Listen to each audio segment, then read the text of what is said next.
Okay, I think it's great that the last quote for this duty phase is actually from Seneca, because we've heard from him quite a lot throughout this phase. Now, he is more or less saying in this quote that your career is not a life sentence. So we need to be open to change. Like, who wants to work their fingers to the bone until the grave? Okay? And it doesn't matter what level you're at. It doesn't matter how much you've achieved. Like, we've often heard of these billionaires, these people that own these massive companies, and suddenly there's court cases because they're in their 80s and 90s. They're not well. They can't run the company. The family don't know what's happening. They don't know how to run their estate. They have money everywhere. They don't know what's going on. And then there's a court battle with family or company executives to try and take control of it. And they end up losing it, or they end up like spending the last few years just in discontent and realizing that they don't have any happiness, etc. And then you have where they pop their clogs, okay, and they're brown bread, and the money's left in the bank. There's massive companies and stuff. Now, granted, they might have affected people, and they might have helped grow families and grow their businesses. But what have they achieved on a personal level? And that's the question that we can ask ourselves. So instead of having this amazement and this this groupie kind of thing of, wow, look how much money that person has, and now they're brown bread, they can't spend it, okay? It's what have they achieved in their life on a personal level?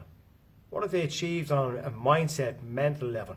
And, okay, like a lot of people, and I'll say this myself, when I'm coaching people is, like we need to look at all these other people that are achieving, and what are they doing, and what can we take from them? But a lot of the time, and it's not just for the people who are well off. It can be in lower level jobs. It can be in the middle level, whatever. Okay, different jobs that are around where people put their whole life and soul into it. But they forget about themselves, their own health, their purpose, their family's health. We mentioned in a few videos a while back about how selfish we can be because we want to go up the ladder, because we want that extra few bob to get the Beamer or the Audi, or we want this and we want that. And we forget about the people that we're affecting. But really this quote is kind of giving us, it ends the duty phase perfectly because it speaks about death. And I often mention this, like when your realization sets in that you're dying, if you get that opportunity, that you're on your last few breaths, you know you're gone. You know there's nothing left for you. Will you look back on your life? We hear this, like your life flashes in front of you. It's a movie reel. It might be a fucking horror film. Because you've achieved SFA. You might have got a few bob in the bank. You might have looked cool. But really, what effect have you had on those around you? What effect have you had on yourself, your self-worth, your self-talk? And the only way we can have a positive impact on others around us is to have that positive impact on ourselves, first of all. It's to keep that flame in here burning, and then it's to let it light and to grow amongst people around us. And that's how we spread goodwill. That's how we spread love. That's how we spread happiness. It's by, first of all, internalizing it and loving ourselves from the inside out. The same as anything in health is, from the inside out. There's days that I think about my father. Like, my father passed when he was 33. Massive heart attack of some sort, and that was it then. Went to work one day, didn't come back. Quite a young family, obviously. I have two sisters, and my mum was 33 as well. So I often thought over the years, I've spoke a few times with my dad in videos and how it affected us and how death affects people and kids. But I often wonder, did he work too hard? And part of me would say no, he didn't. He worked hard for his family, and I've often said he served a purpose, that where the state he left us in was probably the best position he could have left us in to leave this life. That sounds strange and all, because he's leaving us in a good position, but obviously a traumatic one. But when you hear and know about how hard people work, like my dad was in the Air Corps, in the military, for years, also fully qualified and excellent goldsmiths in jewelers, Also a photographer. He'd work in petrol pumps, because that's what people do. Well, did, not so much nowadays, but that's what people did, is when they needed to like knuckle down and work in order to provide for their family, they fucking worked. And when people mean so much to you, when somebody and your family, a friend, a loved one means so much to you, you can put yourself in harm's way, you can put yourself in danger, you can put yourself to every extreme to try and provide and help and love, cherish and nourish those people. And I feel that's what my father did. He worked as hard as he could to give us the best opportunity, to move us out where we lived, to set us up in a different location, to provide. Now, he didn't do that thinking, I'm going to do this, I'll be dead in a couple of years, I better work my ass off. He did it because he wanted us to have a good life and he wanted to be with us, obviously. But unfortunately, that didn't happen. I often question, though, this quote as well, is like, did he work too hard, and then those last few breaths did he think, fuck, like, maybe I should have took the foot off the pedal there, you know? But then I realised, like, it wasn't as if he was gone all the time. It wasn't as if he was an absent father. He was a very loving father and was great to my mum and great to us as kids. And obviously, not just in our eyes, but from people around the circle, he had a massive impact on people. Massive impact. So much so that I remember my father's funeral very vividly. And anybody who's seen a military funeral, they can be quite spectacular. But I recall a comment in Ballyfermot, where my dad was born and grew up. A lady in Ballyfermot said, Jesus, who passed away? Was it like a president or who was it? Someone high up there? And they said, no, that's just Tony from down the road. And she couldn't get over it. She couldn't get over it because of the turnout. It wasn't just a standard funeral. The streets were lined. And that's the impact my father had on people. He wasn't famous. He wasn't a public figure. He wasn't well known on the planet.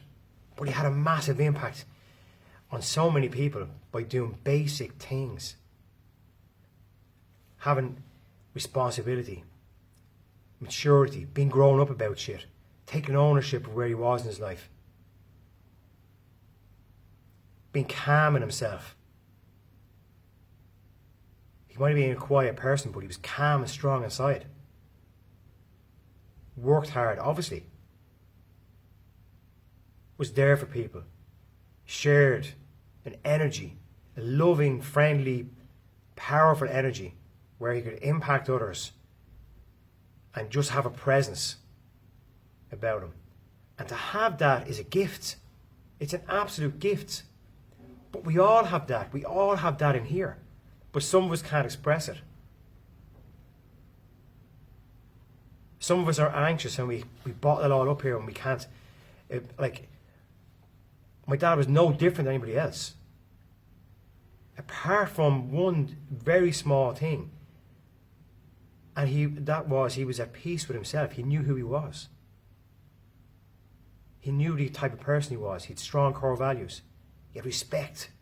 But he had respect for himself first. And he fucking showed up every single day as that person. Every day as that person. To me, that's amazing. I've gone off on a bit of a tangent here, I know. It's kind of, don't work your fingers to the bone and just for your career and die and leave nothing. And then I give the example of my dad, who I believe worked hard but had the good core values. So really, the example of my dad is what you can do, what you can achieve. No matter when you pass from this life to the next life or whatever's out there, that energy transfer, okay? Don't get lost in your career. Don't get lost in your goals. Don't get lost in the cravings to want the better stuff. You have a duty, not just to you, but for those around you and the world as a whole, to be that person who's going to be able to stand up there and be truthful to yourself, be confident in yourself, to share what you have, and gifts. We all have it. We all have a gift of loving, of caring, of sharing. Sounds airy-fairy, doesn't it? But it's so fucking basic that it's like, that can't be true. Of course it's bloody true.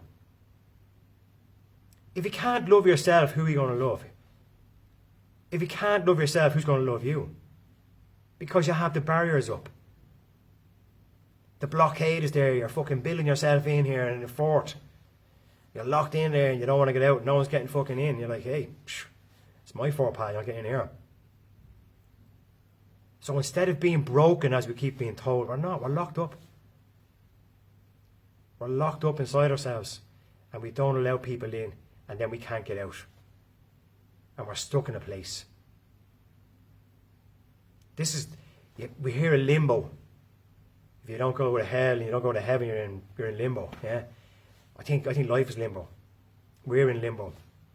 A lot of people are going around in fucking limbo because you're building that fort around yourself and you just can't get out. No one can get in. Sad, really, isn't it? It is. But listen, for me, I know I said this week. It's really been such a cool phase for me. Such a cool phase. It's had such a positive impact on me, and I actually. Some of my videos I'm kind of in your face, others I'm not, and I'm like trying to give information out here, and now I'm just like, wow, this is pretty cool, isn't it? It's just a cool phase. The next phase coming up, I'm going to turn a page and see what it is. I don't know what it is, but I know it's going to be a good one, and hopefully you guys will continue on your journey. It's not my journey, don't forget, it's not my journey. This is your journey. So if you're watching these and taking little tidbits out of it, take it, assimilate it, do what you want with it, throw it in the bin, or take someone, add them into your life, or share it with somebody that you feel might say, hey, do you know what? Mick down there could do it watching this shit, because he's all over the gaff. Have a good one, guys, and we'll see you for the next phase. Take care.